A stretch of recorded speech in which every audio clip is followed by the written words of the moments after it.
Hi friends, இன்னைக்கு நம்ம சேனல்ல நவம்பர் 2022ல நெட்ஃபிளிக்ஸ்ல ரிலீஸ் ஆன super natural horror comedy series ஆன வென்ஸ்டேவை தாங்க நம்ம இந்த வீடியோல பார்க்க போறோம். இதுல மொத்தமா 8 எபிசோட்ஸ் இருக்கும். ஒவ்வொரு எபிசோட்ஸுமே கிட்டத்தட்ட 50 நிமிஷம் வரைக்கும் இருக்கும். என்னதான் இந்த எபிசோட்லாம் கொஞ்சம் லெங்தியா இருந்தாலும் கொஞ்சம் கூட போர் அடிக்காம ரொம்பவே விறுவிறுப்பா இருக்கும். கதைக்குள்ள போறதுக்கு முன்னாடி இதை பத்தி ஒரு சின்ன இன்ட்ரோவை பாத்துருவோம். 1938ல அமெரிக்கன் கார்ட்டூனிஸ்டான சார்லஸ் ஆடம்ஸ்ங்கிறவரு ஆடம்ஸ் ஃபேமிலிங்கிற ஒரு காமிக்கை உருவாக்குனாரு. இந்த காமிக்கை பேஸ் பண்ணி நிறைய மூவிஸ், டிவி சீரிஸ்லாம் வந்திருக்கு. அந்த ஃபிக்ஷனல் ஃபேமிலில இருக்கிற ஒரு கேரக்டர் தாங்க வென்ஸ்டே. இந்த ஒரு கேரக்டரை மட்டும் எடுத்து அவங்கள கதாநாயகியா வச்சு இந்த சீரிஸ் எடுத்திருக்காங்க. இந்த சீரிஸ்லயும் அந்த ஆடம்ஸ் குடும்பத்துல இருக்கிற கேரக்டர்ஸ்லாம் அப்பியர் ஆவாங்க. ஆடம்ஸ் ஃபேமிலியை பொறுத்த வரைக்கும் இந்த ஃபேமிலியே ஒரு மாதிரி வியர்டான கிரீப்பியான ஃபேமிலி. இவங்க எல்லாருக்குமே சில மேஜிக்கல் பவர்ஸும் இருக்கும். இவரு தாங்க நம்ம வென்ஸ்டேயோட அப்பா. இவரோட பேரு கோமஸ் ஆடம்ஸ். இவரு மிகப்பெரிய பிசினஸ் மேன். இவங்க வென்ஸ்டேயோட அம்மா மார்டிஷா ஆடம்ஸ். இவங்களோட மேஜிக்கல் பவரே இவங்களுக்கு வர சைக்கிக் விஷன் தான். அதாவது இவங்களால பாஸ்ட்ல நடந்த ஒரு நிகழ்வையோ இல்ல ஃபியூச்சர்ல நடக்க போற ஒரு நிகழ்வையோ அப்படியே ஒரு விஷன் மாதிரி பார்க்க முடியும். ஆனா இவங்களுக்கு பாசிட்டிவான விஷயங்கள் மட்டும் தான் விஷனா வரும். இவ தாங்க நம்ம சீரிஸோட ஹீரோயின் வென்ஸ்டே. இவ எப்பவுமே தனியாவே தான் இருப்பா. யாரு கூடயுமே ஃப்ரெண்ட்லியா பேசவோ பழகவலாம் மாட்டா. எப்பவுமே கிரீப்பியா இருக்கிறதுனால மத்தவங்களும் இவ கூட மிங்கிளாகவே பயப்படுவாங்க. இதனாலேயே இவளுக்கு ஒரு ஃப்ரெண்டு கூட கிடையாது. ஆனா அதை பத்தி எல்லாம் இவ கவலையும் பட மாட்டா. அடுத்தவங்க என்ன நினைப்பாங்கறத பத்தி எல்லாம் கேர் பண்ணிக்காம எப்பவுமே கெத்தாவே இருப்பா. யாருக்காகவும் எதுக்காகவும் பயப்படவே மாட்டா. அண்ட் இவன் தான் வென்ஸ்டேயோட தம்பி பக்ஸ்லி. சுருக்கமா சொல்லணும்னா வென்ஸ்டேயோட என்டர்டெயின்மெண்டே இவன் தான். ஏன்னா இவனை டார்ச்சர் பண்றது தான் வென்ஸ்டேயோட ஹாபி. அண்ட் இவரு வென்ஸ்டேயோட அங்கிள் ஃபெஸ்டர். இவர்கிட்ட நிறைய மேஜிக்கல் பவர்ஸ்லாம் இருக்கும். அண்ட் இதோட பேரு திங். ஆக்சுவலா இது வெறும் கை மட்டும் தான். இது எப்படின்னா இந்த ஆடம் குடும்பத்துக்காக உயிரையே கொடுக்கற அளவுக்கு ரொம்பவே லாயலா இருக்கிற ஒரு சர்வன்ட். இந்த சீரிஸ்ல இதுக்கு வாய்ஸோ டயலாகோ எல்லாம் கிடையாது. ஆனா வெறும் அசைவுகளை மட்டுமே வச்சு இது என்ன சொல்ல வருது, என்ன எக்ஸ்பிரஸ் பண்ணுதுங்கறத ரொம்பவே அழகா காமிச்சிருப்பாங்க. இதுக்கு இந்த சீரிஸ்ல வென்ஸ்டேக்கு அடுத்தபடியான முக்கியத்துவம் கொடுக்கப்பட்டிருக்கு. அண்ட் இவரு ஆடம் குடும்பத்தோட கார் டிரைவர். இவரோட பேரு லர்ச். ஆக்சுவலா இவர் ஒரு ஜாம்பி. இதுதாங்க ஆடம் குடும்பம். இப்போ உங்களுக்கு இந்த குடும்பத்தை பத்தி ஒரு கிளியரான ஐடியா கிடைச்சிருக்கும்னு நான் நினைக்கிறேன். இந்த சீரிஸை பொறுத்த வரைக்கும் இதுல நிறைய fantasy, magical, super natural elements எல்லாம் இருந்தாலும் இந்த சீரிஸை கம்ப்ளீட்டாவே இன்வெஸ்டிகேஷன் த்ரில்லர் மோட்ல கொண்டு போயிருப்பாங்க. அதனாலேயே பார்க்கும்போது நமக்கு கொஞ்சம் கூட போர் அடிக்காம ரொம்பவே எங்கேஜிங்கா இருந்துச்சு. நெவர்மோர் அகாடமிங்கிற மேஜிக்கல் ஸ்கூல்ல அப்பா அம்மாவோட கம்பல்ஷனால கொஞ்சம் கூட விருப்பமே இல்லாம வென்ஸ்டேங்கிற ஒரு பொண்ணு ஜாயின் பண்றா. எப்படியாவது அந்த ஸ்கூல்ல இருந்து தப்பிச்சு போகணும்னு நினைக்கிற இவளுக்கு அந்த நகரத்துல நடக்கிற மர்மமான கொலைகளுக்கும் இந்த ஸ்கூலுக்கும் இவளுக்கும் ஏதோ ஒரு கனெக்ஷன் இருக்குன்னு தெரிய வருது. ஓகே, இங்க ஏதோ ஒண்ணு மர்மமா இருக்கு, ஏதோ ஒரு மிஸ்ட்ரி இருக்குன்னு தப்பிக்கிற எண்ணத்தை கை விட்டுட்டு இந்த மிஸ்ட்ரியை சால்வ் பண்றதுக்கான இன்வெஸ்டிகேஷனை ஸ்டார்ட் பண்றா. எதுக்காக அந்த ஊர்ல தொடர்ந்து மர்மமான கொலைகள் நடக்குது, நெவர்மோர் அகாடமிக்கும் வென்ஸ்டேக்கும் என்ன சம்பந்தம், எது இவங்க ரெண்டு பேரையும் கனெக்ட் பண்ணுது, கொலைகளை செய்யற கொலையாளி யாரு, அண்ட் அந்த கொலையாளியை வென்ஸ்டே கண்டுபிடிச்சாலா இல்லையாங்கிறது தான் மீதி கதை. மேஜிக்கல் ஸ்கூலு, வியர்டான ஸ்டூடெண்ட்ஸ், எல்லாருக்குமே தனித்துவமான மேஜிக்கல் பவர்ஸ், இன்வெஸ்டிகேஷன், மிஸ்ட்ரின்னு இதெல்லாம் பார்க்கும்போது எனக்கு லைட்டா ஹாரி பாட்டரோட ஸ்டைல் இருக்கிற மாதிரி ஃபீல் ஆனிச்சு. பட் எனிவேஸ் சூப்பரான கதை, சூப்பரான டீம், எல்லாருமே செம்மையா நடிச்சிருக்காங்க. குறிப்பா இந்த சீரிஸோட மெயின் லீடா வென்ஸ்டேயோட கேரக்டர் பிளே பண்ற ஜென்னா ஆர்டெகா வேற லெவல்ல நடிச்சிருக்காங்க. வென்ஸ்டேவை பொறுத்த வரைக்கும் அவளோட கேரக்டர் எப்படின்னா அவ ஒரு இமோஷன்லெஸ் பர்சன். சோ அத அப்படியே காட்டுற மாதிரி மோஸ்டா எல்லா சீன்லயுமே ஃபேஸ்ல எந்த ஒரு எக்ஸ்பிரஷனையுமே காட்டாம ஒரே மாதிரி ஃபேஸோட நடிச்சிருக்காங்க. இன்னும் சொல்ல போனா மேக்ஸிமம் போர்ஷன்ஸ்ல கண்ணை கூட சிமிட்டாம அப்படியே நடிச்சிருக்காங்க. இந்த இமோஷன்லெஸ் சொல்லும் போது டக்குன்னு எனக்கு ஒரு சவுத் இந்தியன் ஆக்டர் தான் ஞாபகத்துக்கு வராரு. கண்டிப்பா வென்ஸ்டே கிட்ட கொடுக்க இவரால மட்டும் தான் முடியும்னு நினைக்கிறேன். அவரோட ஃபேஸ் ஞாபகம் இருக்கு, ஆனா பேரை மறந்துட்டேன். உங்களுக்கு தெரிஞ்சா கொஞ்சம் கீழே கமெண்ட் பண்ணுங்க. சீரிஸ்குள்ள போறதுக்கு முன்னாடி நான் உங்க சாரா அண்ட் நீங்க பாக்குறது சாரா டாக்கீஸ்.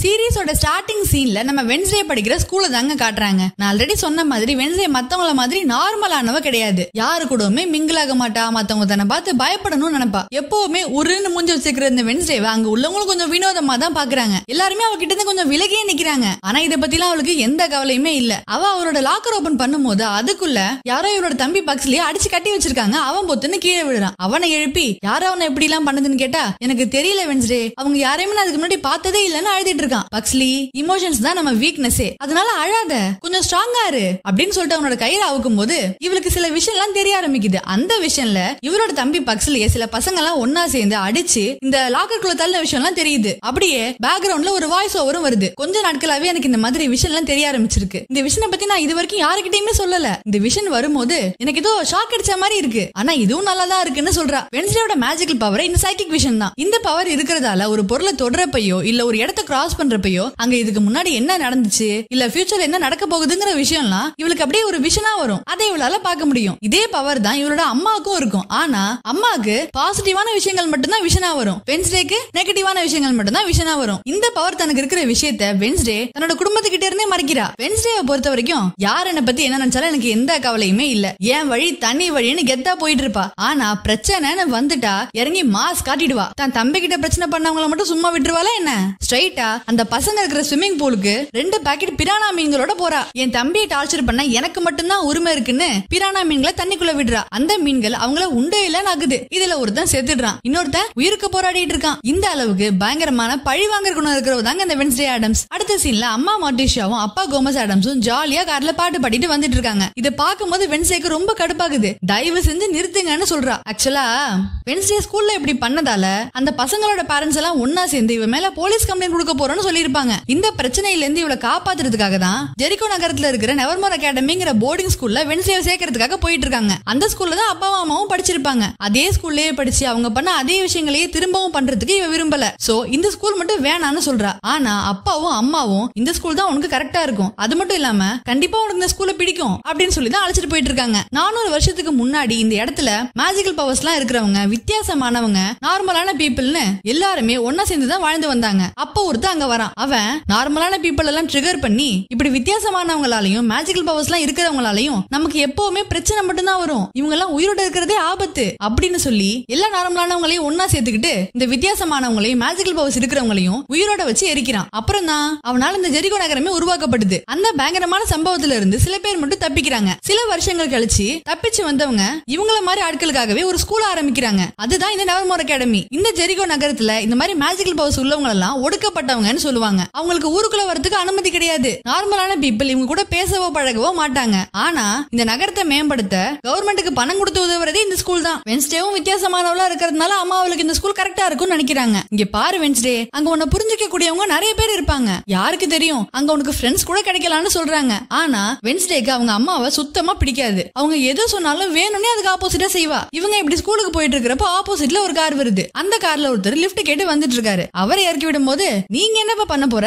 இந்த வழியா போனா நெவர்மோர் அகாடமி ஸ்கூல்ல வரும், அது எனக்கும் தெரியுங்க, ஒடுக்கப்பட்டவங்கள நினைச்சு எனக்கு எந்த பயமும் இல்ல, ஏன்னா என்னோட கேம்போட கவுன்சிலரே ஒரு வேர்வல்ஃப் தான், அவரு ரொம்ப நல்ல மனுஷன், அதனால என்ன பத்தி நீங்க கவலைப்படாதீங்க, பாத்துப்பா பாக்குறதுக்கு எல்லாரும் நம்மள மாதிரி தான் இருப்பாங்க, ஆனா கோவம் மட்டும் வந்துச்சு குறவலைய கடிச்சிருவாங்க அப்படின்னு சொல்லிட்டு இந்த பாட்டி அங்க இருந்து கிளம்புறாங்க. இதுல இருந்தே நார்மலானவங்க நெவர்மோர் அகாடமியை எந்த கண்ணோட்டத்துல பாக்குறாங்க நம்மளால புரிஞ்சுக்க முடியுது. அந்த பையன் இந்த காட்டுக்கு கேம்புக்காக வந்திருக்கான். அங்க வெயிட் பண்ணிட்டு இருக்கும் போது திடீர்னு ஏதோ ஒண்ணு வந்து இந்த பையனை அட்டாக் பண்ணுது. இந்த பக்கம் ஃபேமிலியோட இவங்க ஸ்கூலுக்கு வந்துட்டு இருக்காங்க. வர வழியில அந்த ஸ்கூலை பார்க்கும்போது அவங்களோட பழைய மெமரிஸ் எல்லாம் அப்படியே அப்பாவுக்கும் அம்மாக்கும் ஞாபகம் வருது. இவங்க தான் இந்த ஸ்கூலோட பிரின்சிபல். இவங்களோட பேரு லரிசா வீம்ஸ். நம்ம இவங்கள வீம்ஸ்னே கூப்பிடுவோம். இவங்க இந்த ஸ்கூல்லயே படிச்சு இப்ப இந்த ஸ்கூலுக்கே பிரின்சிபலா இருக்காங்க. அம்மா மார்டிஷியாவோட க்ளோஸ் ஃப்ரெண்ட். அண்ட் இவங்க படிக்கிற காலத்துல அம்மா மார்டிஷியாவும் இந்த லரிசா வீம்ஸும் ரூம்மேட்டா வேற இருந்திருக்காங்க. 5 வருஷத்துல நீ 8 ஸ்கூல் மாறி இருக்க. ஆனா உன் கிரேட்ஸும் அகாடமிக்ஸ்ல உன் பெர்ஃபார்மன்ஸும் ரொம்ப நல்லா இருக்கு. பொதுவா மிட் டர்ம்ல நாங்க யாருக்கும் அட்மிஷன் கொடுக்கறது இல்ல. ஆனா உன் கிரேட்ஸ்னாலயும் இந்த ஸ்கூல் கூட உன் ஃபேமிலிக்கு இருக்கிற பாண்டிங்னாலயும் நானே போர்ட் கிட்ட பேசி உனக்கு பெர்மிஷன் வாங்கியிருக்கேன். போன ஸ்கூல்ல நீ பண்ண சேட்டையால உனக்கு மனநலம் சரியில்லைன்னு சொல்லி 2 வாரத்துக்கு ஒரு தடவை தெரப்பிக்கு போகணும்னு கோர்ட் ஆர்டர் வந்திருக்கு. சோ நீ அதையும் அட்டெண்ட் பண்ணணும். நான் உனக்கு உங்க அம்மா ரூமையே கொடுக்குறேன், ஒஃபீலியா ஹால் அப்படின்னு சொல்றாங்க. அந்த பேரை கேட்ட உடனே நம்ம ரூம் அப்படின்னு அம்மா சந்தோஷப்படுறாங்க. அம்மா நான் சொல்றது கரெக்டா பாருங்க, ஒஃபீலியாங்கிறவ தன் குடும்பத்தாலேயே பைத்தியமாகி தற்கொலை பண்ணிக்கிட்டு செத்து போனவ தானே அப்படின்னு வென்ஸ்டே கேட்க அம்மாவும் அதுக்கு ஆமான்னு சொல்றாங்க. ஓகே வென்ஸ்டே, நான் உனக்கு உன்னோட ரூம்மேட் இன்ட்ரோடியூஸ் பண்ணி வைக்கிறேன் அப்படின்னு வென்ஸ்டேவை வீம்ஸ் ஒஃபீலியா ஹாலுக்கு அழைச்சிட்டு போறாங்க. அந்த ரூமே பாக்குறதுக்கு செம்ம கலர்ஃபுல்லா இருக்கு. அண்ட் இந்த பொண்ணு பேரு தாங்க ஏனெட். வென்ஸ்டேவை பார்த்த உடனே அப்பாடா நமக்கு ஒரு ரூம்மேட் கிடைச்சிட்டா அப்படின்னு ரொம்ப சந்தோஷமா ஏனெட் வென்ஸ்டேவை வெல்கம் பண்றா. ஹக் பண்ணலாம்னு போறப்போ வென்ஸ்டே தள்ளி போறா. ஓ உனக்கு இதெல்லாம் பிடிக்காதா, பரவாயில்ல தப்பா நினைச்சுக்காதமா, வென்ஸ்டேக்கு கலர்ஸ்னா அலர்ஜி, அதான் இப்படி இருக்கா அப்படின்னு அம்மா சொல்றாங்க. ஓகே வென்ஸ்டே, நாங்க உனக்காக யூனிஃபார்ம்லாம் ரெடி பண்ணிருக்கோம், ஏனெட் வென்ஸ்டே அழைச்சிட்டு போங்க, நம்ம ஸ்கூலோட வழக்கங்களையும் நம்ம ஃபாலோ பண்ற ஸ்கெடியூல்ஸையும் அவங்களுக்கு சொல்லுங்கன்னு வீம் சொல்லி அனுப்புறாங்க. ஏனெடும் வென்ஸ்டே அழைச்சிட்டு போயிட்டு ஸ்கூலை பத்தி எல்லாம் சொல்லிட்டு இருக்கா. இந்த ஸ்கூல நம்மள மாதிரி ஒடுக்கப்பட்டவங்களுக்காகவே 1791ல உருவாக்கி இருக்காங்க. இங்க நமக்கு பிடிச்ச மாதிரி நம்மள மாதிரி உள்ளவங்க கூட இருக்கலாம்னு சொல்லிட்டு இருக்கா. இங்க பாரு ஏனெட், நீ இந்த ஸ்கூலை பத்தி எனக்கு சொல்லணும்னு எந்த அவசியமுமே இல்ல, ஏன்னா நான் இங்க ரொம்ப நாளைக்கெல்லாம் இருக்க மாட்டேன், சீக்கிரமாவே நான் இங்க இருந்து தப்பிச்சிருவேன். இது எல்லாமே எங்க அம்மாவோட பிளான் தான். அவங்க என்ன அவங்கள மாதிரியே மாத்தணும்னு முயற்சி பண்றாங்க. என்ன இங்க எப்படியாவது சேர்க்கணும்னு நினைச்சுக்கிட்டே இருந்தாங்க. இப்ப அவங்க நினைச்சது நடந்துருச்சு. இங்க எங்க பார்த்தாலும் எங்க அம்மா என்ன பார்த்து சிரிச்சுக்கிட்டே இருப்பாங்க. அவங்க என்ன தோக்கடிச்சிட்டோம்னு நினைக்கிறாங்க. ஆனா எப்படியாவது நான் இங்க இருந்து எஸ்கேப் ஆயிடுவேன் அப்படின்னு சொல்றா. ஆக்சுவலா இவங்க அம்மா இங்க படிச்சப்போ அவங்க தான் டாப்பர். எல்லா ஈவென்ட்லயுமே அவங்க தான் வின் பண்ணுவாங்க. அதனால அவங்க போட்டோஸ் இங்க நிறைய இருக்கும். அதனாலதான் இவ இப்படி சொல்றா. ஓ அப்படியா, நான் வேற மாதிரி கேள்விப்பட்டனே. என்னமோ நீ படிச்சிட்டு இருந்த ஸ்கூல்ல ஒரு பையனை கொலை பண்ணதாகவும் அந்த கேஸ்ல இருந்து உன் பேரண்ட்ஸ் உன்னை காப்பாத்துறதுக்காக இந்த ஸ்கூல்ல சேர்த்ததாகவும் பேசிக்கிறாங்க.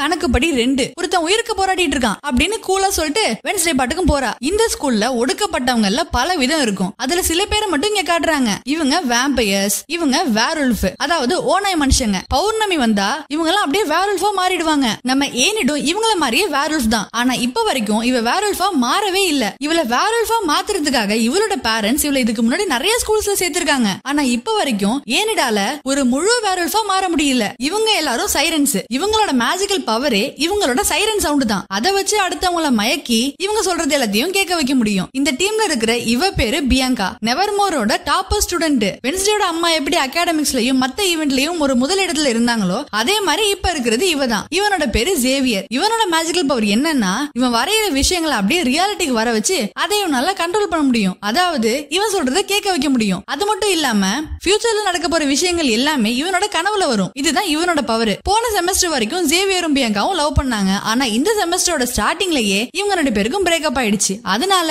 இப்ப நம்ம ஜேவியர் சிங்கிள். வென்ஸ்டே பின்னாடி தான் நிக்கிறான்னு தெரியாமலேயே வென்ஸ்டே பத்தியே காசிப் பண்ற இவன் தான் ஏஜாக்ஸ். கிரீக் மித்தாலஜில வர மெடுசா கேரக்டர் மாதிரி இவனோட தலையிலயுமே பாம்புகள் இருக்கும். மெடுசாவை பார்த்தவங்க சிலையாகிற மாதிரி இவனோட தலையில இருக்கிற பாம்புகளை பார்த்தவங்களும் சிலையாயிடுவாங்க. ஆனா கொஞ்ச நேரத்துக்கு மட்டும்தான் சிலையா இருப்பாங்க. அதுக்கப்புறம் நார்மல் ஆயிடுவாங்க. வென்ஸ்டே பின்னாடி தான் இருக்கா. பேசாத பேசாதன்னு ஏனட் எவ்வளவோ கண்ணை காட்டுறா. ஆனா இவன் இருக்கானே ஏனட், நான் கேள்விப்பட்டது உண்மையா? உன்னோட புது ரூம்மேட் வென்ஸ்டே மனுஷங்களோட கறி தான் சாப்பிடுவாளாமே. இதுக்கு முன்னாடி இருந்த ஸ்கூல்ல கூட 2 பேரை கொண்டு அவங்களையும் சாப்பிட்டாலாமே. அதனால நீ கொஞ்சம் கேர்ஃபுல்லா இருந்துக்கோ. அப்ப டக்குன்னு நம்ம வென்ஸ்டே முன்னாடி வந்து நான் ஒன்னும் அப்படி எல்லாம் பண்ணலையே, எனக்கு பிடிக்காத அவங்களை கொண்டுட்டு அவங்களோட பாடி பார்ட்ஸ் நான் என்னோட பெட்ஸை கொடுத்துருவேன், அதை நான் சாப்பிட மாட்டேன்னு சொல்றா. ஏஜாக்ஸ் எப்பவுமே இப்படிதான், அவனை கண்டுக்காத அப்படின்னு சொல்லிட்டு ஏனட் அவனை அங்க இருந்து அனுப்புறா. ஆக்சுவலா ஏனடுக்கு ஏஜாக்ஸ் மேல ஒரு கிரஷ் இருக்கும். நிறைய இடங்கள் அதை இன்டைரக்டா சொல்லுவா. ஆனா ஏஜாக்ஸ்க்கு அது புரியாது. இங்க உள்ளவங்களுக்கு உன்னை பத்தி சரியா தெரியல. சோ நீ என்ன பண்ற, ஸ்னாப்சாட், இன்ஸ்டாகிராம், டிக்டாக்னு எல்லாத்தையுமே டவுன்லோட் பண்ணிடு.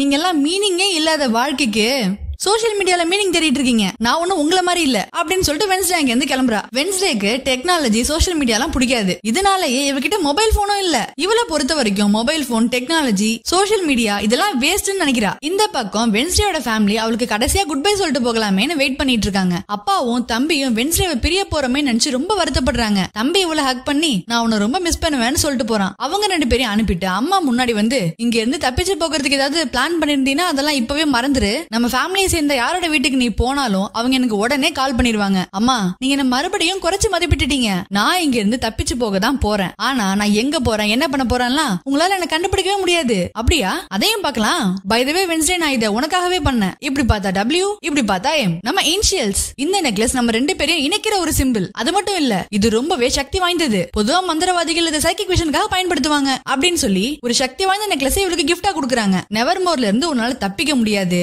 கண்டிப்பா உனக்கு இந்த ஸ்கூல் ரொம்ப பிடிக்கும். உன் வாழ்க்கையும் என் வாழ்க்கை மாதிரியே மாறும்னு சொல்லிட்டு ஒரு பெரிய கிறிஸ்டல் பாலை இவளுக்கு கொடுக்குறாங்க. இவகிட்ட மொபைல் போன் இல்லாததால இந்த பால் மூலமா தான் அம்மாவால இவளை கான்டாக்ட் பண்ண முடியும். அந்த பாலை கொடுத்துட்டு அம்மாவும் கிளம்புறாங்க. வென்ஸ்டே கிட்ட நார்மலா பேசிட்டு அம்மா கார்ல உட்காந்து அழுத்திட்டு இருக்காங்க. பொண்ணை பிரிஞ்சு போறமே ரொம்ப வருத்தப்படுறாங்க. அம்மாவை சமாதானப்படுத்திக்கிட்டே அப்பா கார்ல ஏதோ ஒரு பட்டனை பிரஸ் பண்றாரு. அதுல இருந்து ஒரு கை மட்டும் வெளியே வந்து அப்படியே ஸ்கூலுக்குள்ள போக ஆரம்பிக்குது. இதோட பேரு திங். ஆடம் ஃபேமிலியோட ரொம்பவே லாயலான ஒரு சர்வெண்ட். வென்ஸ்டேவை கண்காணிக்கிறதுக்காகவே அப்பா இந்த திங் அனுப்புறாரு. இதுக்கு முன்னாடி கேம்புக்காக வந்த ஒருத்தனை ஒரு பெரிய விலங்கு ஒன்னு அட்டாக் பண்ணுச்சுல, அந்த நியூஸ் இப்ப அந்த ஒரு ஷெரீஃபுக்கு தெரிய வருது. அவர் வந்து பாக்குறப்போ அவனோட கை, காலு, உடம்பு, தலைனு எல்லாமே எல்லா பார்ட்ஸும் அப்படி தனித்தனியா இருக்கு. இது போக சில பாடி பார்ட்ஸ் வேற காணோம். 2 வாரத்துக்கு முன்னாடியும் இதே மாதிரி ஒரு சம்பவம் நடந்திருக்கு. இதே எல்லாத்தையுமே ஷெரீஃபோட அசிஸ்டன்ட் அவர்கிட்ட சொல்லிட்டு இருக்காங்க. ஷெரீஃப் இப்ப என்ன பண்றது, மீடியாக்காரங்களுக்கு நம்ம என்ன பதில் சொல்றது?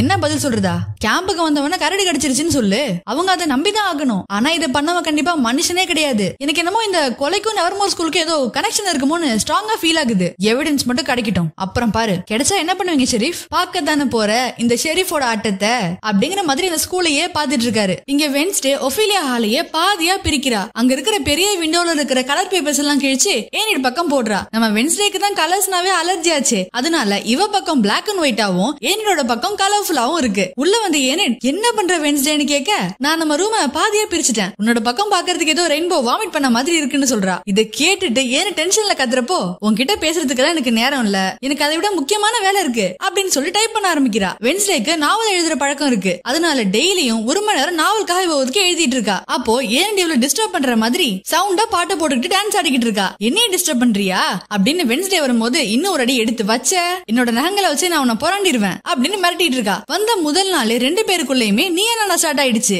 அப்போ கரெக்டா அங்க ஷார்ட் கமர்ஷியல் பிரேக் மாதிரி மிஸ் டார்னில் உள்ள வராங்க. என்ன மன்னிச்சிருங்க, என்னோட பூட்ஸ் கொஞ்சம் மண்ணாயிடுச்சு அப்படின்னு அந்த மண்ணெல்லாம் உதறிட்டு உள்ள வந்து வென்ஸ்டே கிட்ட பேச ஆரம்பிக்கிறாங்க. என்ன வென்ஸ்டே, உனக்கு இங்க எல்லாம் கரெக்டா இருக்கா, ரூம் எல்லாம் செட் ஆயிடுச்சா அப்படி எல்லாம் கேட்டுட்டு இருக்காங்க. இவங்க பேரு மிஸ் டார்னில். இங்க இருக்கிற ஹாஸ்டல்ல இருக்கிற ஸ்டூடெண்ட்ஸ்க்கு எல்லாம் ஒரு வார்டன் மாதிரி. அது மட்டும் இல்லாம செடிகள் தாவரங்கள் பத்தி இவங்களுக்கு சொல்லி கொடுக்குற டீச்சரும் கூட. இந்த டாபிக்ல இவங்க பெரிய எக்ஸ்பர்ட். ஆக்சுவலா இவங்களுக்கு எந்த ஒரு மேஜிக்கல் பவர்ஸும் இல்ல.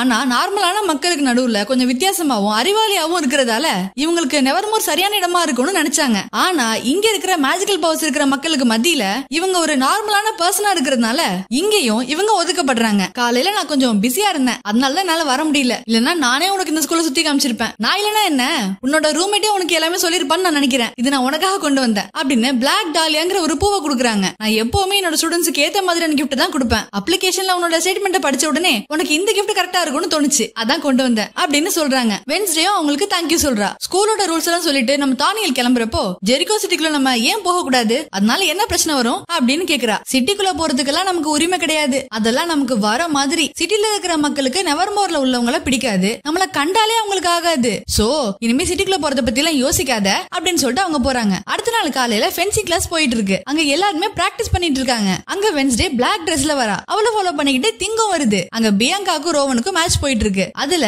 ரோவனை பியாங்கா தோக்கடிச்சிடுறா. கோச் இவனை தலை விட்டுட்டா. இல்ல ரோவன், அவ கரெக்டா தான் பண்ணிருக்கா அப்படின்னு கோச்சும் பியாங்காக்கு சப்போர்ட் பண்றாரு. இங்க பாருப்பா, இப்படி தேவையில்லாம பேசுறதுக்கு நீ ஒழுங்கா பிராக்டிஸ் பண்ணிருந்தீனா இந்த மேட்ச்ல ஜெயிச்சிருக்கலாம்ல. என்ன கோச், என் ரேஞ்சுக்கு இவன மாதிரி ஒருத்தன் கூட நான் போட்டி போடணும், எனக்கு ஈக்குவலா என்ன சேலஞ்ச் பண்றதுக்கு இங்க யாருமே இல்லையா அப்படின்னு கேக்குறப்போ, நான் இருக்கேன், முடிஞ்சா நீ என்ன ஜெயிச்சு காட்டு அப்படின்னு வென்ஸ்டே அங்க வரா. ஓ, நீதான் அந்த புதுசா வந்திருக்கிற சைக்கோவா, உனக்கு என்ன பத்தி தெரியாதுன்னு நினைக்கிறேன். ஏன் தெரியாது, நல்லா தெரியும். நீ தானே தன்னைத்தானே குவீன் பீன்னு சொல்லிக்கிட்டு தெரியுற பியாங்கா. உனக்கு ஒண்ணு தெரியுமா, தேனீக்களோட கொடுக்க புடுங்கிட்டோம்னா அதுக்கப்புறம் அதுங்களால எதையுமே புடுங்க முடியாதான் அப்படின்னு இவ சொல்ல, பியாங்காக்கு அப்படியே டென்ஷன் ஆகுது. நீ எதுக்கு ரோவனுக்காக பேசிட்டு இருக்க, அவனுக்காக நீ பேசணும்னு எந்த அவசியமும் கிடையாது, எதுக்கு இந்த வெட்டி பேச்சு, சவால நீ ஏத்துக்கிறியா இல்லையா அப்படின்னு வென்ஸ்டே கேட்க, 2 பேருக்கு நடுவுலயும் மேட்ச் ஸ்டார்ட் ஆகுது. ஜேவியர், ரோவன் அங்க இருக்கிற எல்லாருமே இந்த மேட்சை பாத்துட்டு இருக்காங்க. இன்ட்ரெஸ்டிங்கா போயிட்டு இருக்கிற இந்த மேட்ச்ல முதல் பாயிண்ட் வென்ஸ்டே எடுக்கிறா. கொஞ்ச நேரத்திலேயே பியாங்காவும் ஒரு பாயிண்ட் எடுக்கிறா. சோ இப்ப 2 பேருமே ஈக்குவலா இருக்காங்க. இந்த ஃபைனல் பாயிண்ட்க்கு நம்ம மிலிட்டரி சேலஞ்ச் பண்ணலாம், மாஸ்க் போட வேணாம், யாரு முதல்ல ரத்தம் சிந்துறாங்களோ அவங்க தான் தோத்து போனவங்க அப்படின்னு வென்ஸ்டே சொல்றா. ஃபைனல் பாயிண்ட்க்கான மேட்சும் ஸ்டார்ட் ஆகுது. விறுவிறுப்பா போற இந்த மேட்ச்ல வென்ஸ்டேயோட நெத்தியில ஒரு கோடை போட்டுவிட்டு பியாங்கா ஜெயிக்கிறா. இந்த தோல்வியை வென்ஸ்டேவால ஏத்துக்கவே முடியல. ஏன்னா இதுக்கு முன்னாடி வென்ஸ்டே அவரோட லைஃப்ல எதுலயுமே தோத்து போனதே இல்ல. அடுத்த சீன்ல காயத்துக்கு மருந்து போட்டுட்டு இருக்கா. அங்க ரோவனும் இருக்கான். நீ வென்ஸ்டே தானே, என்னோட பேரு ரோவன், எனக்கு இந்த ஸ்கூல்லயாவது ஃப்ரெண்ட்ஸ் கிடைப்பாங்க, கொஞ்சமாவது எனக்கு செட் ஆகும்னு எங்க அம்மா என்ன அனுப்புனாங்க. ஆனா இந்த ஒடுக்கப்பட்டவங்களுக்கான ஸ்கூல்லயுமே நான் ஒடுக்கப்பட்டவனாவே இருக்கேன், எல்லாருமே என்ன இக்னோர் பண்றாங்க. நான் தான் இப்படின்னு பார்த்தா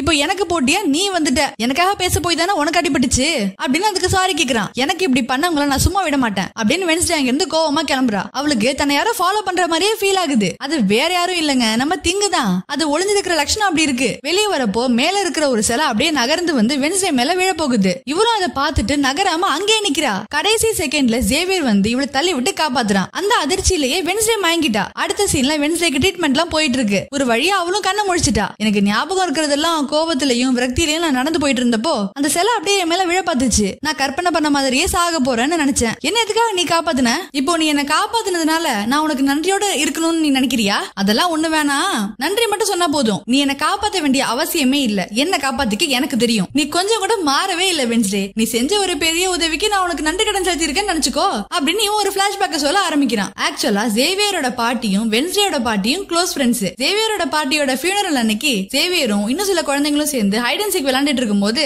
ஜேவியர் அவனோட பாட்டியோட சவப்பெட்டிக்குள்ள போய் ஒளிஞ்சிட்டு இருந்திருக்கான். இது தெரியாம எல்லாருமே அதை தூக்கிட்டு போயிருக்காங்க. அதுல இருந்து வெளியே வர ஜேவியர் எவ்வளவு முயற்சி பண்ணிருக்கான். அந்த சமயத்துல வென்ஸ்டே அதை கரெக்டா கவனிச்சு சவப்பெட்டி ஓபன் பண்ணி ஜேவியரை காப்பாத்திருக்கா. சோ ஜேவியருக்கு வென்ஸ்டேவை முன்னாடியே தெரியும். இவதான் அவனை மறந்துட்டா. அன்னைக்கு அந்த சவப்பெட்டியை பாக்குறப்ப ஒருவேளை உங்க பாட்டி இன்னும் சாகல போல, அவங்கதான் வெளியே வரதுக்கு முயற்சி பண்றாங்கன்னு நினைச்சு அவங்கள காப்பாத்தான் நான் அப்படி பண்ணேன்னு சொல்றா. அடுத்த சீன்ல வென்ஸ்டே நாவல டைப் பண்ணிட்டு இருக்கா. அப்போ திங்கவல ஒளிஞ்சு நின்னு பாத்துட்டு இருக்கு. வென்ஸ்டே அதை கண்டுபிடிச்சு தூக்கிடுறா. எப்படி இருக்கு திங்? என்னால உன்னை கண்டுபிடிக்க முடியாதுன்னு நினைச்சியா? எங்க அம்மாவும் அப்பாவும் தானே உன்னை என்ன கண்காணிக்கிறதுக்காக அனுப்புனாங்க. எனிவேஸ் நான் இப்ப உனக்கு 2 சாய்ஸ் தரேன். ஒன்னு, காலம் பூரா இந்த பெட்டிக்குள்ளேயே அடைஞ்சு கிடக்கணும், அது உனக்கு சுத்தமா பிடிக்காதுன்னு எனக்கு தெரியும். இன்னொன்னு, எனக்கு லாயலா இருக்கணும். ஓ முடிவு என்ன அப்படின்னு கேக்குறப்போ திங் வென்ஸ்டேக்கு லாயலா இருக்கேன்னு சொல்லுது. ஓகே திங், முதல்ல நம்ம இந்த ஸ்கூல்ல இருந்து தப்பிக்கணும், அதுக்கு என்கிட்ட ஒரு செம்ம பிளான் இருக்குன்னு சொல்றா. அடுத்த நாள் காலையில பிரின்சிபல் வீம்ஸும் வென்ஸ்டேவும் போன ஸ்கூல்ல இவ பிரானா மீன்களை போட்டு பண்ண சேட்டையால இவ அட்டன் பண்ண வேண்டிய தெரப்பிக்காக ஜெரிகோ சிட்டிக்கு வந்திருக்காங்க. ஓகே வென்ஸ்டே, டாக்டர் கின்போட்டோட ஆபீஸ் 2nd ஃப்ளோர்ல இருக்கு. பொதுவா நெவர்மோர்ல இருக்கிற ஸ்டூடெண்ட்ஸ் எல்லாருமே இவங்களை ரொம்ப நம்புவாங்க. யாருக்கு தெரப்பி தேவைப்பட்டாலும் இவங்கள தான் பார்க்க வருவாங்க. சோ நீ இவங்க கிட்ட மனசு விட்டு பேசு, உனக்கு ஒரு கிளாரிட்டி கிடைக்கும். தெரப்பி முடிஞ்ச பிறகு நம்ம பக்கத்துல இருக்கிற கடைக்கு போயிட்டு உனக்கு பிடிச்சதெல்லாம் சாப்பிடலாம் அப்படின்னு வீம்ஸ் சொல்றாங்க. இங்க பாருங்க மிஸ் வீம்ஸ், முதல்ல என் கூட ஃப்ரெண்ட் ஆகணும்னு நினைக்கிற எண்ணத்தையே கைவிடுங்க. உங்க ஸ்டூடெண்ட்ஸ்க்கு இப்படி டாக்ஸி டிரைவர் வேலை பாக்குறதுல உங்களுக்கு அப்படி என்ன பெருமை? வென்ஸ்டே, உன்னை பத்தி எனக்கு நல்லா தெரியும். இங்க இருந்து தப்பிச்சு போறான்னு தானே பாக்குற, அதை நடக்காம தடுக்க தான் நான் இங்க வந்திருக்கேன். ஓ அப்படியா, முடிஞ்சா தடுத்து காட்டுங்க அப்படின்னு சொல்லிட்டு தெரப்பிக்கு போறா. இவங்க தான் டாக்டர் கின்போட். இவங்க வென்ஸ்டே பத்தி எல்லா விஷயங்களையும் கேட்டு தெரிஞ்சுக்கிட்டு தான் இவள இந்த செஷனுக்கே கூப்பிட்டுருக்காங்க. போன ஸ்கூல்ல நடந்த கொலையை பத்தியும் இந்த ஸ்கூல்ல எப்படி இருக்கா என்ன பண்றாங்கறத பத்தியும் எல்லாத்தையுமே இவங்க கேட்டு விசாரிச்சு வச்சிருக்காங்க. வா வென்ஸ்டே, இது ரொம்ப பாதுகாப்பான இடம். உன் மனசுல எது இருந்தாலும் அதை நீ பேசலாம். இங்க நீ பேசுற விஷயங்கள் வெளியே போகாது. தெரப்பி நீ யாருங்கறத உனக்கே புரிய வைக்கும். உன் ஃபீலிங்ஸ் எப்படி ஹேண்டில் பண்றதுன்னு உனக்கு சொல்லி கொடுக்கும். நீ ஆசைப்பட்ட வாழ்க்கையை நீ அடைய உனக்கு ஹெல்ப் பண்ணும் அப்படின்னு தெரப்பியை பத்தி எல்லாம் இவங்க சொல்லிட்டு இருக்காங்க. நீங்க தேவையில்லாம உங்க டைம் வேஸ்ட் பண்ணிட்டு இருக்கீங்க.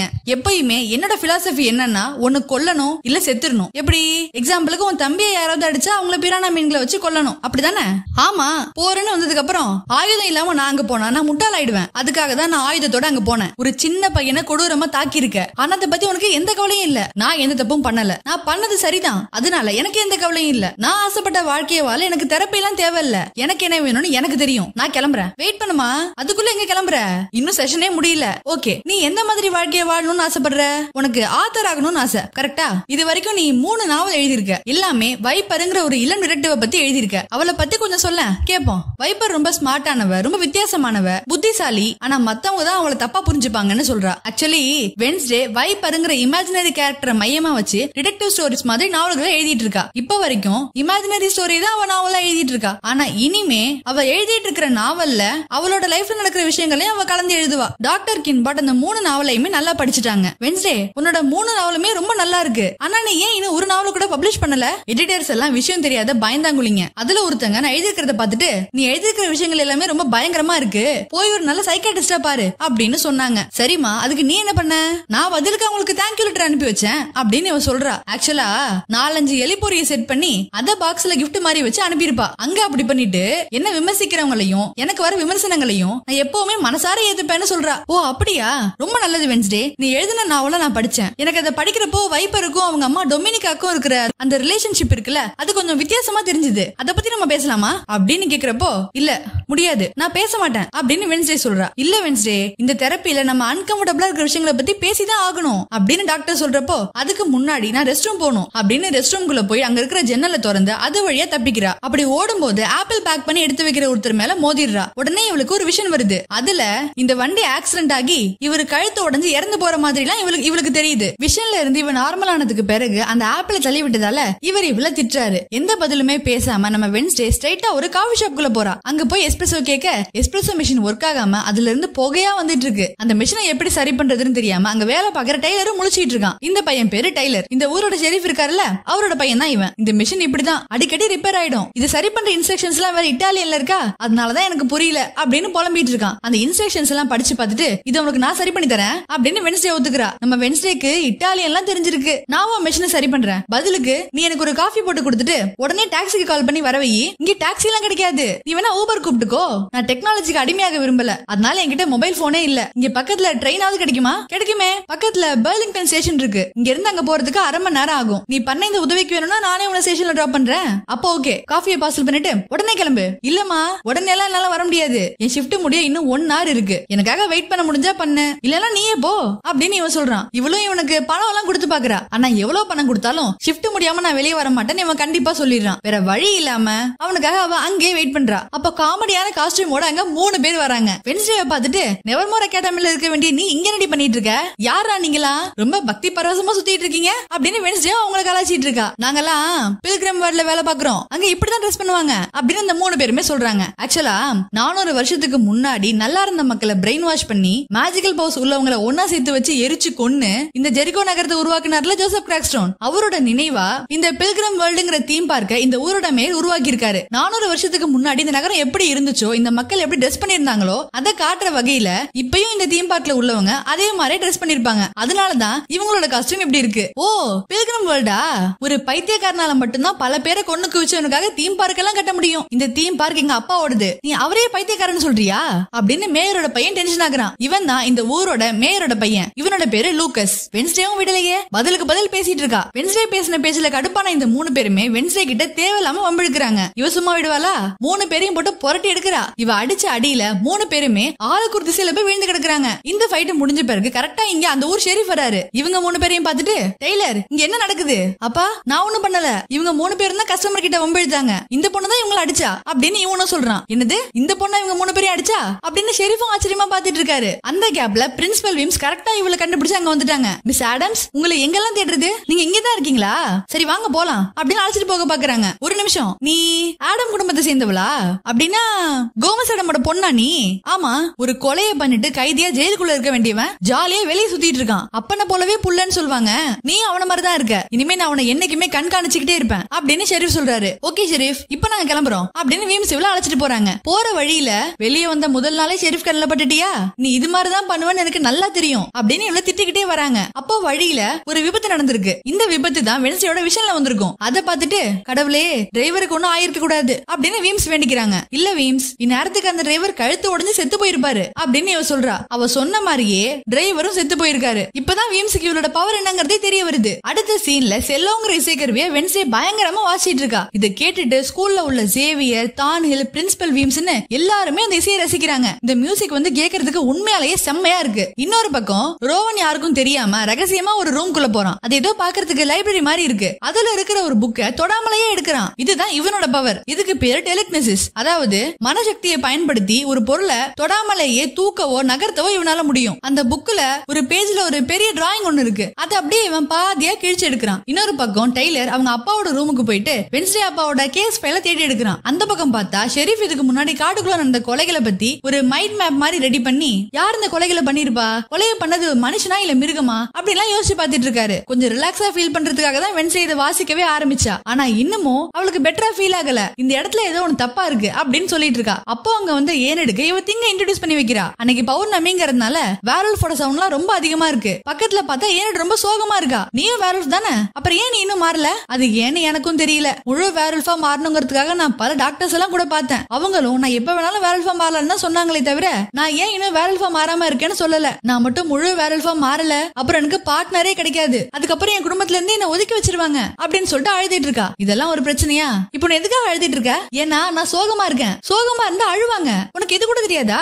நீ உன் வாழ்க்கையில அழுததே இல்லையா? அழுதுருக்கேன். அப்போ எனக்கு 6 வயசு இருக்கும். நான் என்னோட பெட்டு நீரவை வாக்கிங் கூட்டிட்டு போயிட்டு இருந்தேன் அப்படின்னு இவ ஒரு கதையை சொல்ல ஆரம்பிக்கிறா. ஆக்சுவலா அது ஒரு தேளு. தேலெல்லாம் யாராவது பெட்டா வளர்ப்பாங்களான்னு சில பேர் இவ்வளவு கிண்டல் பண்றாங்க. 2 பேரு இவ்வளவு பிடிச்சு வச்சுக்கிறாங்க. 2 பேரு அந்த தேல் மேல சைக்கிளை ஏத்தி அந்த தேலை கொடூரமா கொள்றாங்க. இதை பார்த்து வென்ஸ்டே ரொம்ப அழுதிட்டு இருக்கா. அன்னைக்குதான் என் லைஃப்ல நான் கடைசியா அழுதேன். அதுக்கு பிறகுதான் அழறதுனால எந்த ஒரு பிரயோஜனமுமே இல்லன்னு புரிஞ்சுக்கிட்டேன். இனிமே என் லைஃப்ல நான் அழவே கூடாதுன்னு முடிவு பண்ணேன் அப்படின்னு இவரோட கதையை சொல்லி முடிக்கிறா. இங்க பாரு ஏனெட், நான் இங்க இருந்து எஸ்கேப் ஆகணும்னு நினைக்கிறேன். நீ உன்னோட லேப்டாப்பை மட்டும் எப்படி யூஸ் பண்றதுன்னு எனக்கு சொல்லி கொடு அப்படின்னு ஏனெட் கிட்ட கேக்குறா. அடுத்த சீன்ல திங் டெய்லரோட ரூமுக்கு போய் வென்ஸ்டேக்கு கால் பண்ண சொல்லுது. இவனும் கால் பண்றான். என்னம்மா நீ டெக்னாலஜிக்கெல்லாம் அடிமையாக மாட்டேன், மொபைலே யூஸ் பண்ண மாட்டேன்னு சொன்ன. ஆமா சொன்னேன், ஆனா எனக்கு இப்ப வேற வழியே இல்ல. நான் தப்பிக்க நீ எனக்கு ஹெல்ப் பண்ணுவியா மாட்டியா? இன்னைக்கு காஃபி ஷாப்ல நடந்ததை பார்த்த பிறகு உன்னை இனிமே வெளியவே விட மாட்டாங்கன்னு நினைச்சேன். அது என்னமோ உண்மைதான்.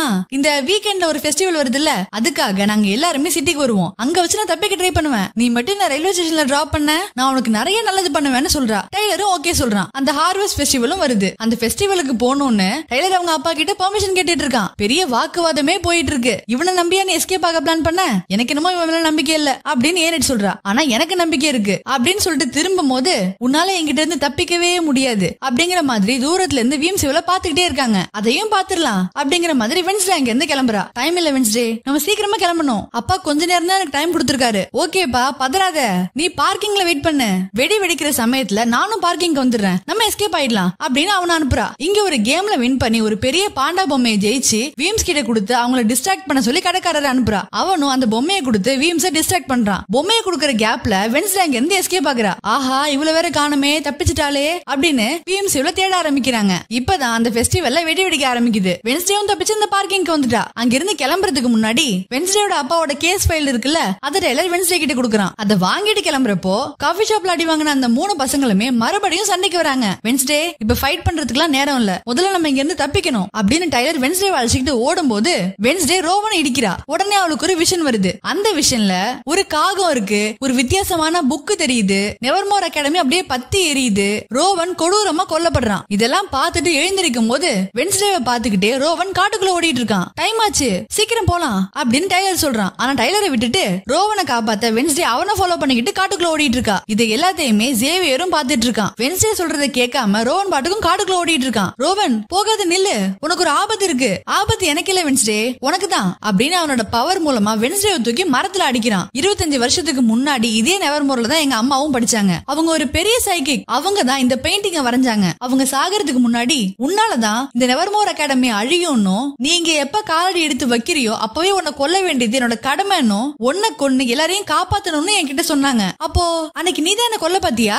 ஆமா, அந்த சிலையை தள்ளி விட்டு நான் தான் உன்னை கொல்ல பார்த்தேன். ஆனா அன்னைக்கு நீ தப்பிச்சிட்ட, இன்னைக்கு உன்னை நான் கொல்லாம விட மாட்டேன் அப்படின்னு கொல்ல போற சமயத்துல திடீர்னு இங்க இருந்த ஒரு மான்ஸ்டர் வந்து ரோவன் அட்டாக் பண்ணுது. அவனை கொடூரமா கொல்லுது. பக்கத்துல இருக்கிற வென்ஸ்டேவை பார்த்துட்டு அவளை ஒண்ணுமே பண்ணாம அமைதியா போகுது. ரோவன் கிட்ட இருந்து அந்த மான்ஸ்டர் வென்ஸ்டேவை காப்பாத்திருக்கு. வென்ஸ்டேக்கு அங்க என்ன நடக்குதுன்னே புரியல. அப்ப அவன் கிட்ட இருந்து அந்த பெயிண்டிங் எடுத்து பாக்குறா. அதுல பத்தி எரியிற நெவர்மோர் பக்கத்துல வென்ஸ்டே நிக்கிற மாதிரி இருக்கு. அதை எடுத்து வச்சுக்கிட்டு ரூமுக்கு வரா. அந்த பெயிண்டிங்கையும் அவங்க அப்பாவோட கேஸ் ஃபைலையும் பாத்துட்டு இருக்கா. அந்த சமயத்துல அம்மாவும் அப்பாவும் அந்த பால் மூலமா இவளை கான்டாக்ட் பண்றாங்க. என்ன வென்ஸ்டே, ஸ்கூல் எப்படி இருக்கு, உனக்கு பிடிச்சிருக்கா அப்படின்னு அப்பாவும் அம்மாவும் மாறி மாறி கேட்டுட்டு இருக்காங்க. என்னத்த சொல்றது, 2 முறை நான் சாவ நேர்ல பாத்துட்டேன். இவ்வளவு வருஷமா நான் அப்பாவே நினைச்சிட்டு இருந்தேன். என்னோட அப்பா ஒருத்தரை கொலை பண்ணிருக்காருன்னு நான் தெரிஞ்சுக்கிட்டேன். இந்த நெவர்மோர் அகாடமியே என்னால அழிய போகுதுன்னு நான் தெரிஞ்சுக்கிட்டேன். இது பத்தாதுன்னு என்னன்னே தெரியாத ஒரு மான்ஸ்டர் என்ன திடீர்னு நேத்து காப்பாத்துச்சு அப்படின்னு இதை எல்லாத்தையுமே மனசுல நினைச்சுக்கிட்டு, அம்மா எனக்கு இந்த ஸ்கூல் ரொம்ப பிடிச்சிருக்கு அப்படின்னு வில்லத்தனமா சிரிக்கிறா. இனிமேதான் நம்ம வென்ஸ்டேயோட ஆட்டமே ஆரம்பமாக போகுது. இதோட இந்த எபிசோட் முடியுது.